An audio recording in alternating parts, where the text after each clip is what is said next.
Bonsoir, merci de nous recevoir à travers cette édition du soir de la télévision Bonferré. Quelques jours après l'arrivée au pouvoir du Conseil national pour la sauvegarde de la patrie, le CNSP, les manifestations contre les bases françaises au Niger se multiplient devant l'escadrille de Niamey. Ce matin, c'est sous surveillance policière que des milliers de personnes ont manifesté, n'est-ce pas, Balma Bourema et Lukoga?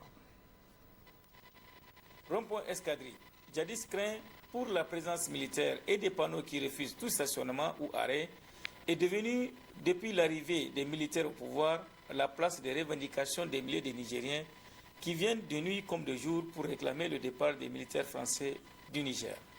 Ce dimanche n'a pas dérogé à la règle. Drapeau du Niger et bien d'autres pays, des pancartes hostiles à la France et surtout des cris d'humeur.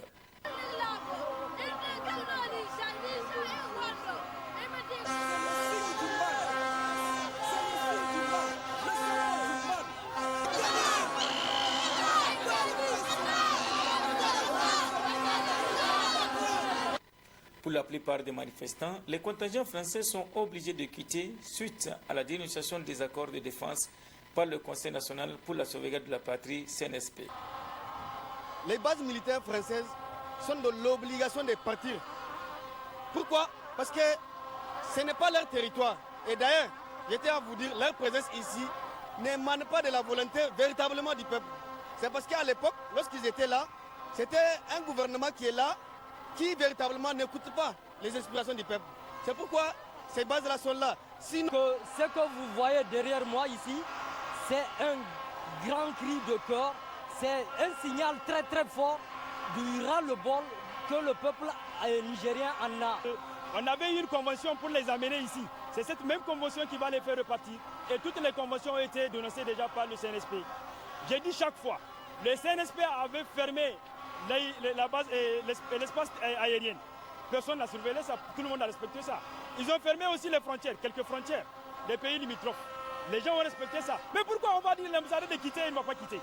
Donc s'ils disent que le CNSP n'est pas légitime, ou bien nos forces de défense qui sont à la transition maintenant ne sont pas légitimes à faire repartir leur ambassadeur, ça veut dire qu'ils ont tort parce qu'ils ont respecté la fermeture de l'espace aérien.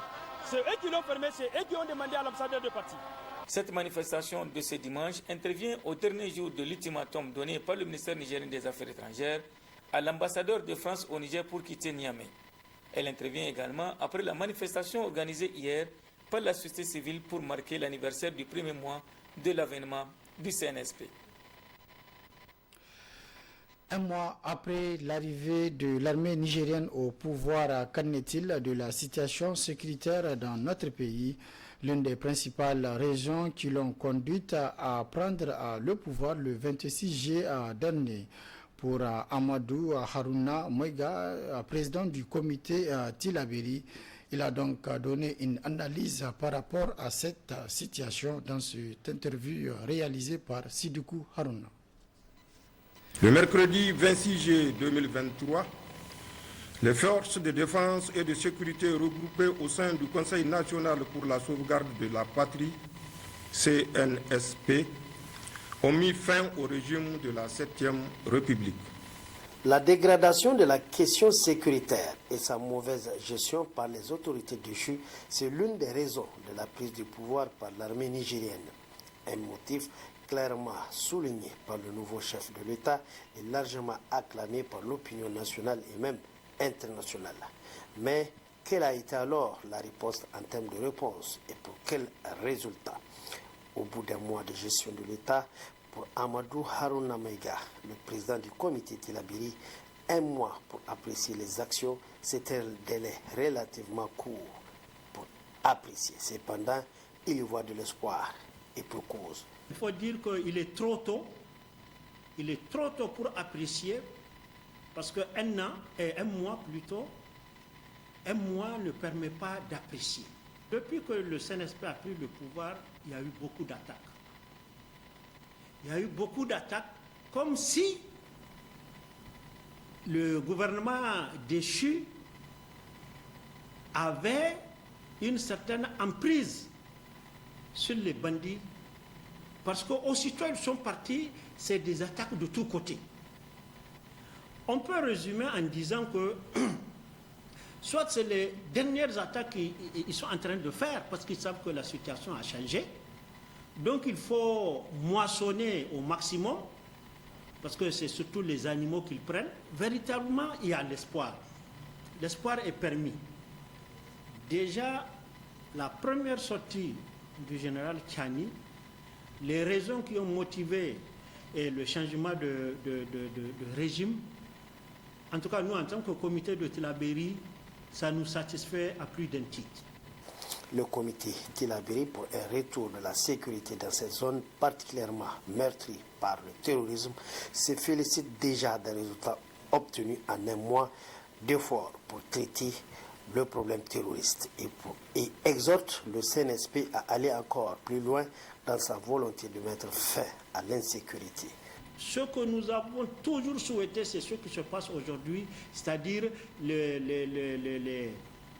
le dispositif aérien est mis en contribution.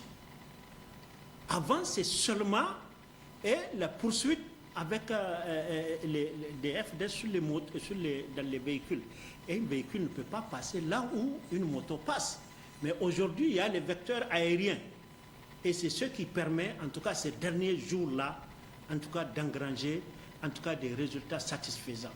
Pas plus tard que le 22, dans la zone de Abala et Bani Bongou, il y a eu des bandits qui sont venus, mais la prompte réaction des FDS, tant par voie terrestre que par voie aérienne, ils ont maîtrisé en tout cas un nombre important. La moisson était très importante. Par rapport à l'attitude des forces françaises, le comité Tillabéri reste droit dans ses bottes quant à sa logique de voir les dites forces plier bagages au seul motif qu'elles sont inefficaces. On dit les mêmes causes produisent les mêmes effets. Ces forces-là étaient au Mali pendant 9 ans par rapport à l'insécurité.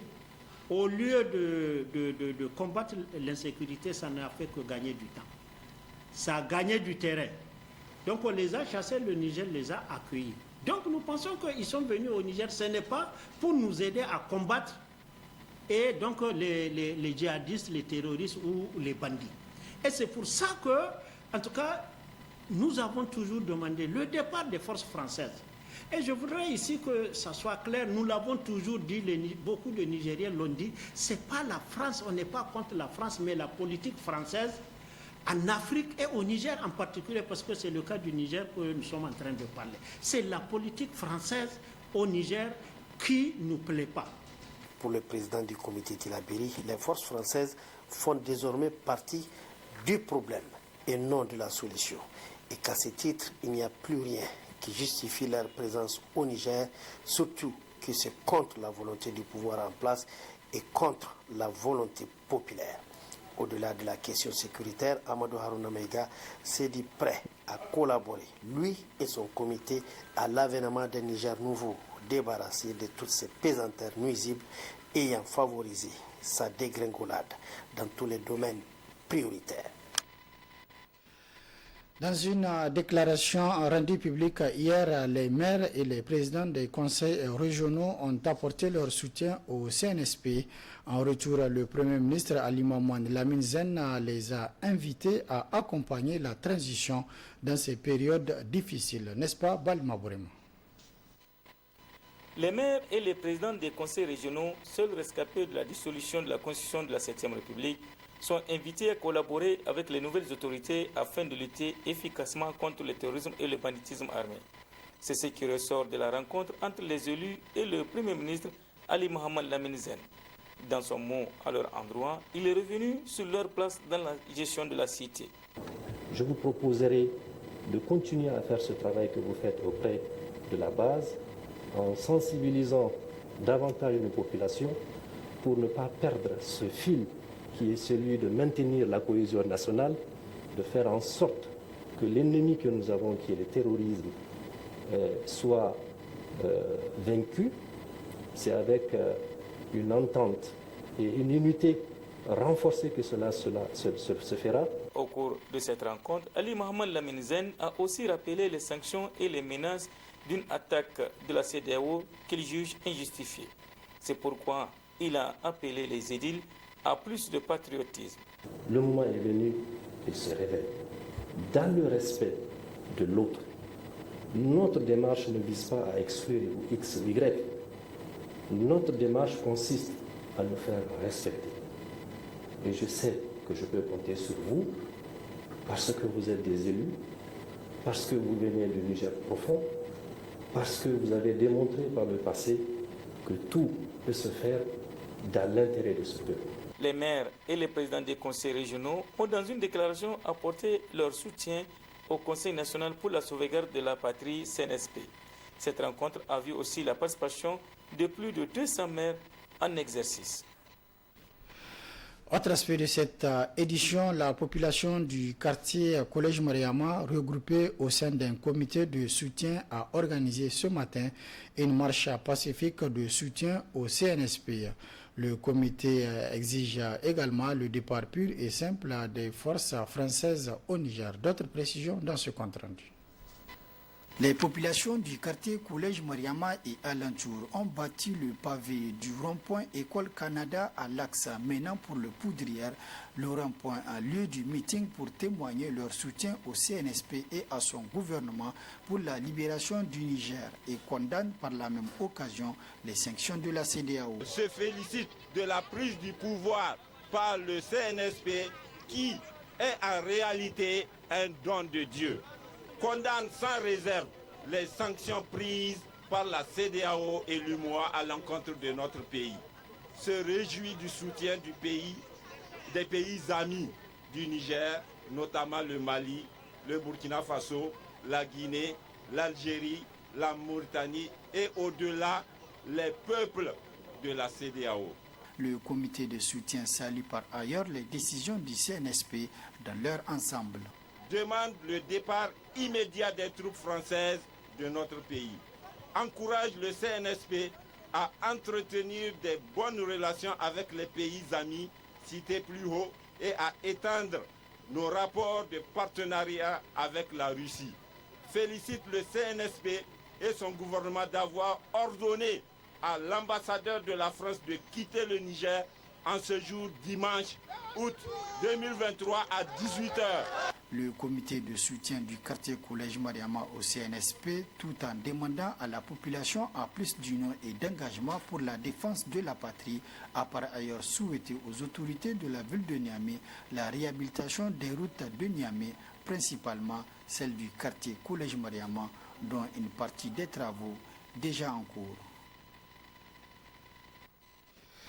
Et puis au centre des cris de cœur des usagers de la route, la réfection des routes de la capitale Niamey semble débuter. Ce matin, plusieurs camions de la municipalité ont entamé les travaux sur l'axe rond-point SNAD à celui des arènes. Constat signé Youssouf Haïdara et Rabilabou. Circuler à Niamey, que ce soit à moto ou en voiture, en toute commodité sur les différents boulevards de la ville de Niamey, relève d'un parcours de combattant. Une situation très frustrante pour les usagers de la route.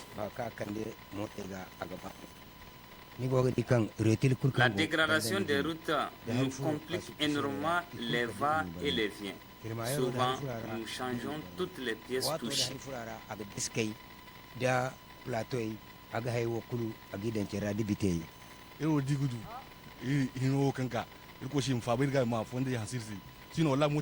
Nous invitons les autorités à prendre toutes les dispositions nécessaires pour mettre en bon état les routes et faciliter la circulation.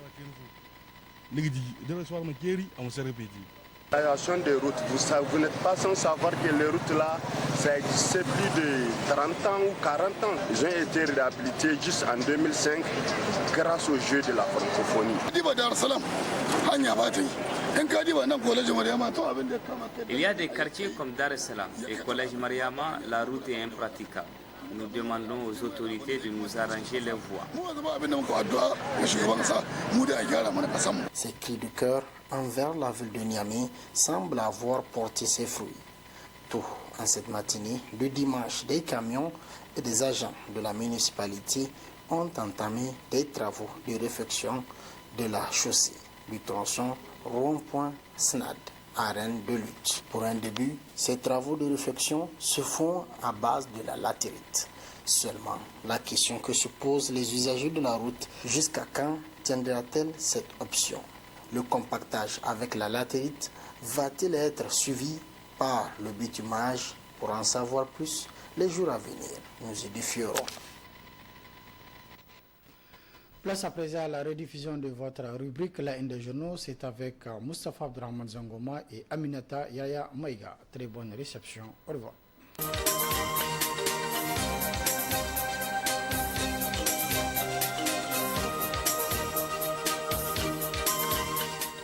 La revue de la presse de tous les jeudis avec Moustapha Abdrahman Zongoma. Moustapha, bonsoir. Bonsoir Aminata Yamega.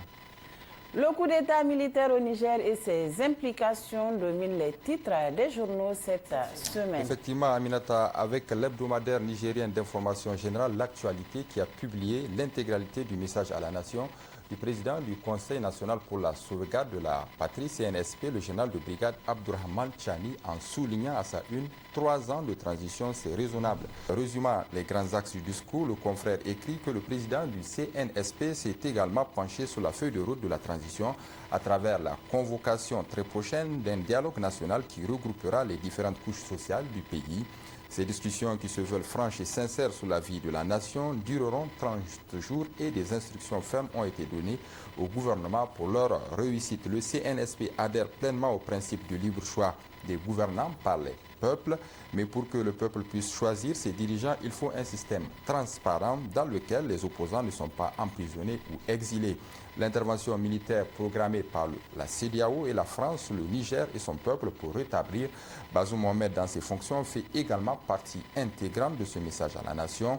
On ne veut pas faire la guerre contre nos frères avec lesquels on était hier au front, mais si on nous agresse, ils comprendront que ce n'est pas une promenade de santé, avait soutenu le général de brigade Abdourahmane Tchani dans ce message à la nation relayé par le journal L'actualité de cette semaine. Le journal Le Canard en furie du lundi 21 août 2023 revient sur l'interview que l'ancien président de la République, Issoufou Mahamadou, a accordée à Jeune Afrique. Aux confrères de s'interroger et si c'était Issoufou Mahamadou le problème du chaos actuel. Le journal écrit dans son propre camp politique, certaines voix se sont élevées pour accuser l'ex-président de la République, Issoufou Mahamadou, d'être commanditaire du coup d'État que vient de perpétrer son ancien chef de la sécurité, le général de brigade Abdourahmane Tchani, contre les institutions de la 7e République, y compris au sein de l'organisation des jeunes de Tareya OJT. Cette opinion est largement répandue. Certains partisans de l'ex-président se sont d'ailleurs précipités sur les réseaux sociaux pour tenter de balayer d'un revers de la main une telle accusation. Contraint de céder le pouvoir au terme de son second et dernier mandat, le stratège du Dandaji avait cru trouver une façon plus subtile de perpétuer son règne sur le pays en désignant un successeur au sein de sa famille politique, le PNDS Tareya, à la personne de Bazoum Mohamed. Ce n'était pas un choix anodin, naturel, mais bien le résultat de calculs politiques savamment menés par le président sortant. Pourtant, au sein même du Parti Rose, la candidature de Bazoum Mohamed ne faisait pas l'unanimité pour un tas de raisons qu'Issoufou Mahamadou comptait justement exploiter pour réaliser ses desseins politiques ultérieurs. Récemment, dans une tribune libre, l'ancien directeur de publication du journal La Voix du Citoyen, un certain Ali Chekou, un rose pur jus et compagnon syndical de longue date de Bazoum, pointait du doigt la responsabilité première d'Issoufou Mahamadou dans la tragédie actuelle que vit Bazoum. Il accusait Issoufou Mahamadou d'avoir obstrué la présidence de Bazoum en lui imposant des choix qui n'étaient pas les siens et les bons. C'est sans doute pour cette seule et unique raison qu'il avait jeté son dévolu sur Bazoum, dont il connaissait bien le côté naïf et sentimental. Aujourd'hui, toute honte but, c'est lui-même Issoufou Mahamadou, sans gêne, qui soutient dans Jeune Afrique qu'il n'avait jamais imposé quoi que ce soit à Bazoum durant sa présidence. Beaucoup l'auront sans doute constaté, il n'a jamais condamné officiellement le coup d'État du 26 juillet 2023. Aujourd'hui, cerné de toutes parts, victime de ses propres machinations politiques, l'étau est en train de se resserrer autour de Issoufou Mahamadou. Tout ce que les Nigériens, dans leur écrasante majorité, souhaitent aujourd'hui, c'est de le voir dans un pléthore derrière la barre pour répondre de toutes les forfaitures commises par lui pour assouvir ses ambitions pouvoiristes démesurées. La balle est désormais dans le camp du CNSP. L'absence du procès du Tazarché aurait en grande partie enfanté le règne calamiteux du régime de la Renaissance, conclut le journal.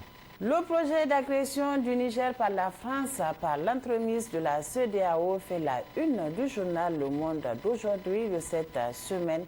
Le confrère a titré à sa une « L'impossible reconquête du Niger, chronique d'une bataille perdue d'avance ». La messe édite « Les pays membres de la CEDEAO viennent de souscrire à la volonté haineuse et vengeresse du locataire de l'Élysée, qu'à cela ne tienne », écrit le journal Le Monde d'aujourd'hui cette semaine. Nous sommes en guerre. L'agenda de la France n'est nullement de ramener au pouvoir ce qui reste du PNDS-Taraya. La vie de Bazoum et même celle de Issoufou est le cadet des soucis de l'Élysée. Sauver le soldat Bazoum n'est qu'une mise en scène de la France avec ses marionnettes de la CEDEAO pour attaquer le Niger et s'aimer le chaos comme Sarkozy l'a fait en Libye. Les Nigériens, appuyés par les Burkinabés et les Maliens, l'ont bien compris et se tiennent prêts à asséner un coup fatal à la France-Afrique. Dans tous les cas, l'option d'attaquer militairement le Niger est extrêmement difficile à mettre en œuvre et très suicidaire pour tous ceux qui oseront s'y aventurer.